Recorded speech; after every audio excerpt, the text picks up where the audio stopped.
Campus సెలక్షన్స్లో job వచ్చింది. నాన్న కష్టపడింది చాలు, ఇక వాలంటరీ రిటైర్మెంట్ తీసుకోమన్నాడు. అమ్మ కోసం కొంచెం పెద్ద ఇల్లు తీసుకోవాలి. చెల్లిని తనకిష్టమైన మెడిసిన్ చదివించాలి. శేఖర్కి ఇలాంటి కలలు ఎన్నో ఉండేవి. కానీ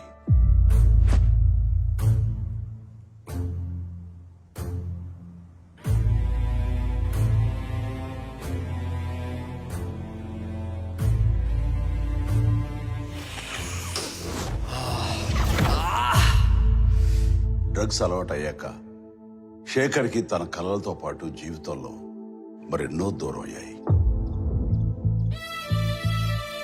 అమ్మా, స్టోర్కి వెళ్ళొస్తానమ్మా. ఇలా ఒక్క శేఖరే కాదు, ఎందరో యువత యువకులు ఈ డ్రగ్స్ గా ఆకర్షితులై తమ జీవితాల్ని నాశనం చేసుకుంటారు. మీకు తెలిసి ఎవరైనా ఈ డ్రగ్స్ అమ్మటం గాని, కొనటం గాని, వినియోగించడం గాని చేస్తున్నట్లయితే ఆ సమాచారాన్ని వెంటనే తెలంగాణ యాంటీ నార్కోటిక్స్ బ్యూరోకి తెలియచేయండి. మీరు చేయాల్సిన ఫోన్ నెంబర్ 87-126-71111. మీ వివరాలు గోప్యంగా ఉంచబడతాయి. బాధితులను ఆ మత్తు నుండి దూరం చేయటమే వారి ఆశయం తప్ప శిక్షించడం కాదు. డ్రగ్స్ రహిత సమాజమే లక్ష్యంగా సాగుతున్న మన తెలంగాణ ప్రభుత్వ సంకల్పంలో నాతో పాటు మీరు చేతులు కలపండి.